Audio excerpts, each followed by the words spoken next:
वाणी मधुर हो। आत्मा का कल्याण करने वाला गृहस्थ अपनी जीवन शैली में चौथा परिवर्तन करे, मधुर वाणी बोले। एक फैमिली में हाउस मैनेजमेंट को लेकर विचार विमर्श चल रहा था। प्रश्न था, घर की व्यवस्था का सुचारू रूप से संचालन कौन करेगा ताकि बड़ों के अभाव में भी परिवार में प्यार बना रहे। बड़ी बहू की चाहत थी, घर के सारे अधिकार मेरे अंडर में रहने चाहिए। मझली बहू सोच रही थी, इस घर की रौनक मैं हूँ, क्योंकि तिजोरियाँ मैंने भरी है तो मालकियत मेरी है। पर छोटी बहू खामोश थी। आखिर चुनाव का पैमाना बनाया गया। कार्यकुशलता और समय सूचकता के अनेक टेस्ट हुए।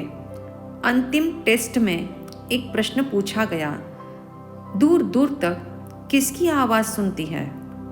बड़ी बहू ने कहा, मुर्गे की आवाज़ दूर दूर तक सुनती है। उसकी बांग से सारा गांव जाग जाता है। मझली बहू ने कहा, कुत्ते के भौंकने की आवाज़ इतनी दूर तक जाती है कि चोरों का प्रवेश भी रुक जाता है। छोटी बहू बोली, मधुर वाणी की आवाज़ दूर तक सुनती है और देर तक अपना प्रभाव दिखाती है। इतना ही नहीं, दिमाग को शांत रखती है एवं दिल को राहत देती है। आप समझ गए होंगे घर की मालकिन कौन बनी होगी। स्पष्ट है, छोटी बहू ने मधुर वाणी वाला जवाब देकर फैमिली राइट्स को पा लिया। स्पष्ट है, मधुर वाणी मन की अपेक्षा से भी अधिक प्रकट प्रभावी है। हम क्या सोचते हैं इससे केवल हम या परमात्मा ही जान सकते हैं, किंतु हम क्या बोलते हैं इसे सारी दुनिया एक पल में सुन सकती है। इस कारण मधुर वाणी कल्याणमुखी की जीवन शैली की साधना है। हीरे का होता है मोल, परंतु मधुर वाणी के बोल कहलाते हैं अनमोल। हीरा तो फिर भी पैसा खर्च करने से मिल जाएगा, परंतु कल्याणकारी मधुर वाणी हर कोई नहीं बोल सकता। शुद्ध मन से मधुर वाणी बोली जाए तो उसका त्रिमुखी प्रभाव न केवल इंसान की पर्सनालिटी को निखारता है, बल्कि सामने वाले के मानवीय गुणों को भी जगा देता है। इतना ही नहीं, प्रेम और सद्भाव की रिटर्न गिफ्ट प्राप्त कर मधुर वाणी वातावरण को पॉजिटिव तरंगों से भर देती है। अफसोस है, आज के युग में मधुर शब्दों को चमचागिरी का लेबल लगता जा रहा है। दरअसल लोग उसी शख्स से मधुर शब्दों में बोलते हैं जिससे कोई काम है या फिर डर लगता है। अपने से छोटे या सेवक वर्ग के संग हर कोई कठोर तथा शुष्क शब्दों का प्रयोग कर रहे हैं। यहाँ तक कि कुछ लोग मिठास से बात करने वालों की मखौल भी उड़ाते हैं, क्योंकि वे मधुर भाषी को डरपोक एवं कमज़ोर समझते हैं। स्मरण रहे, मधुर वाणी के दो दुश्मन हैं। एक है अहंकार और दूसरा है आवेश। अहंकार ऐसी हुंकार भरता है जिससे शब्द का माधुर्य दुबक कर एक कोने में बैठ जाता है। आवेश की आंच इतनी प्रचंड है जो मधुर शब्द रूपी लकड़ी को जला देती है। यही कारण है अहंकार तथा आवेश में कटु वचन बोलकर हम न केवल सामने वाले को कष्ट देते हैं, बल्कि पाप को बटोरते हैं। यही पाप जीवन में दुख की बारात एवं दोषों की बरसात लेकर आ जाते हैं। एक मीठी सलाह, चाहे विचारों में विरोधाभास हो, आस्था में विभिन्नता हो, मतभेद की विषमता हो, फिर भी अभिव्यक्ति में मधुरता सदैव बनाए रखना। कहते हैं, क्रोध में मधुर शब्दों का प्रयोग करो तो क्रोध का पावर अहंकार के टावर से नीचे उतर आता है। ये कभी मत भूलना, मधुर वाणी कल्याण की दिशा दिखाने वाली होने से प्रभु महावीर ने इसे जीवन शैली में पिरोने की आज्ञा दी है। स्वामी विवेकानंद लिखते हैं, वाणी का वैभव मनुष्य की दुर्लभ उपलब्धि है और मधुर वाणी तो वाक सिद्धि प्रदाता है। चूंकि ये मधुर वाणी मनुष्य के चित्त और चेतना, चिंतन और चारित्र का बेंचमार्क है। कहना होगा, वर्तमान में मूल्यवान का मूल्य नहीं, पावरफुल की वैल्यू है। इस कारण जब भी मधुर वाणी की महिमा पर जोर दिया जाता है तो अक्सर लोगों का तर्क है, प्रभावी कौन, मधुर वाणी या कटु वाणी? अधिक लोगों की मान्यता में मधुर वाणी आदर्शवादी है तो कटु वाणी शीघ्र असरदायी है। उनका कहना है, मधुर शब्दों से कई गुना अधिक ताकत कटु शब्दों में प्रत्यक्ष दिखती है। तभी तो आक्रोश भरे कर्कश शब्द सामने वाले पर अपना असर शीघ्र दिखाता है। इस कारण मधुर शब्द बोलने की वैल्यू उन्हें समझ नहीं आती। कभी सोचा, जहरीला लड्डू खाने पर क्या होता है? पेट तो भरेगा किंतु व्यक्ति का पत्ता ही साफ हो जाएगा। ऐसे ही कटु शब्दों से चाहे सामने वाला डर के कारण आपकी बात मान भी ले, किंतु आपके प्रति उसके मन में सदा दुर्भाव तो बना ही रहेगा। इतना ही नहीं, संबंधों में कड़वाहट भी आ जाएगी और सामने वाले की वृत्ति आपके प्रति नेगेटिव बनी रहेगी। याद रखना, लकड़ी जब अग्नि बनती है तो अपने ही परिवार को जला देती है। ऐसे ही व्यक्ति जब आवेश में कटु शब्द बोलता है तो अपने ही गुणों को जला डालता है। विदित है, रसोई घर में रही अग्नि भोजन पकाकर देती है, जबकि गोडाउन में लगी आग इंसान को कंगाल बना देती है। दीपक की ज्योति प्रकाश देती है, किंतु जंगल का दावानल भयंकर विनाश करता है। इसलिए जीभ को दावानल नहीं, ज्योत बनाओ। मधुर वाणी तो रसगुल्ले की भांति है। सभी जानते हैं, रसगुल्ला खाते ही खून नहीं बनता, परंतु स्वाद का लाभ तो तत्काल मिलता है। ऐसे ही मधुर शब्द का प्रभाव तत्काल नहीं दिखता, ऐसा मत कहना। मीठे वचन बोलने पर प्रसन्नता का लाभ तो इंस्टेंट मिलता है।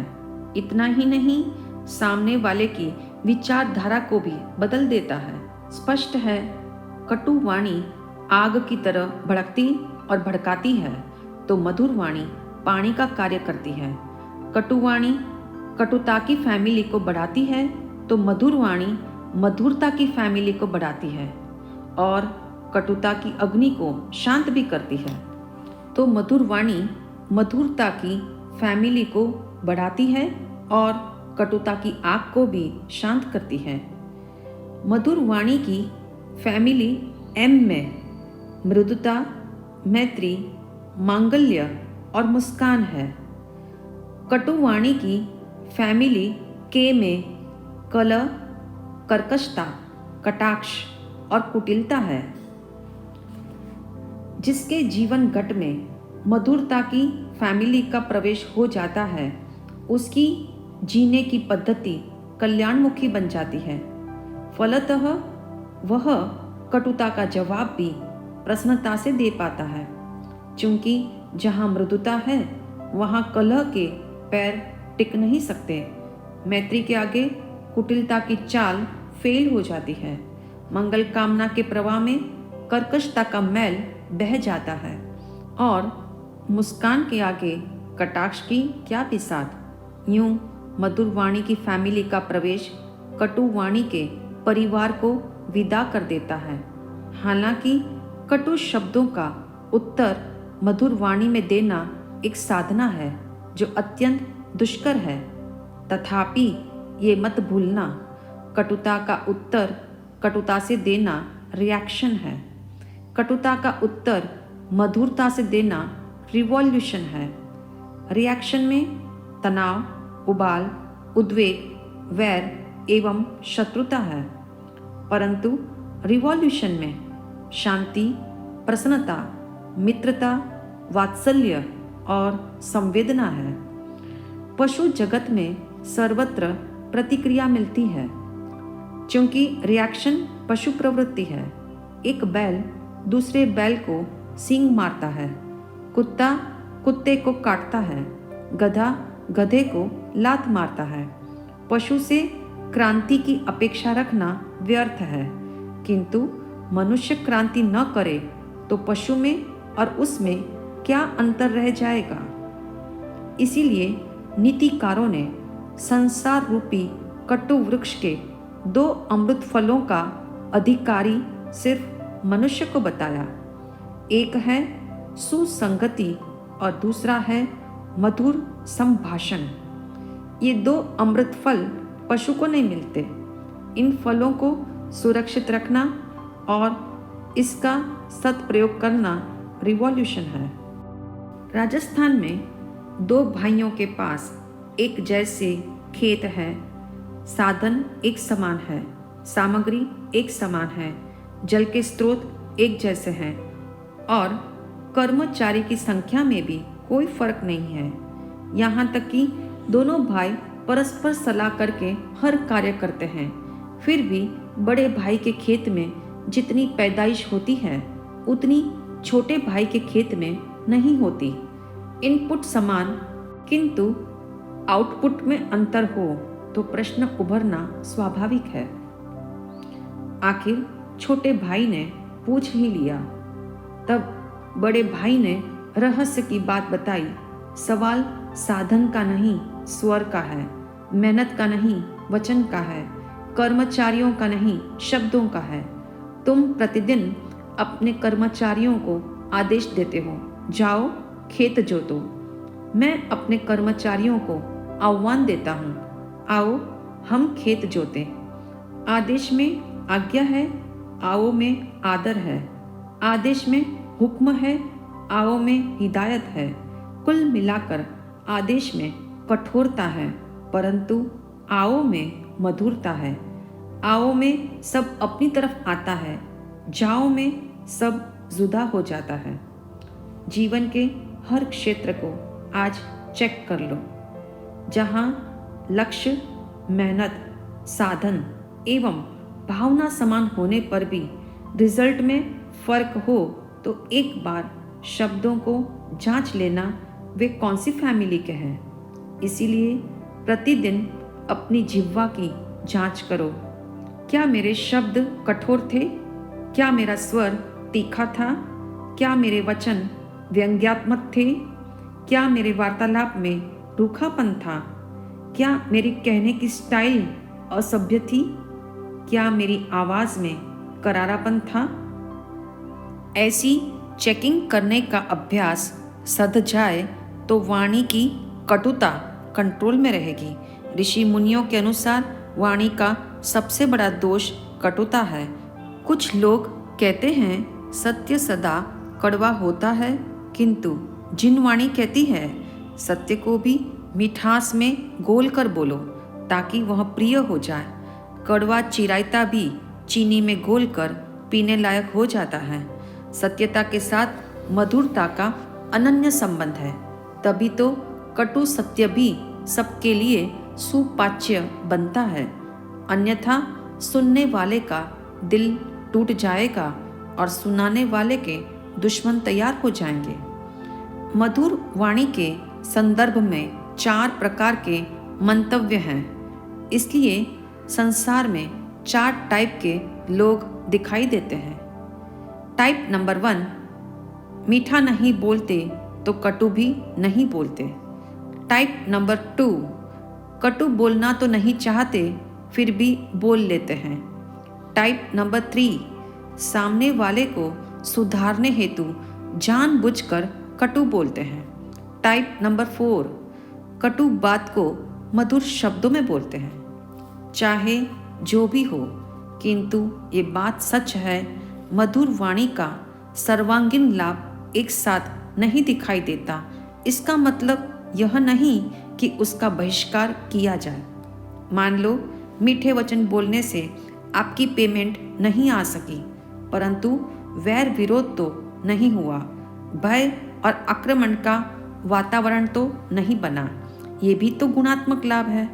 चाहे आपके मधुर शब्दों की सामने वाले ने परवाह नहीं भी की, किंतु उसका व्यवहार तो दुष्ट नहीं हुआ। चाहे अपना टेस्ट चेक करके देख लो, कटुवाणी की जगह यदि मधुर शब्द बोले जाए तो आपकी अगली डीलिंग में पॉजिटिव प्रभाव आएगा।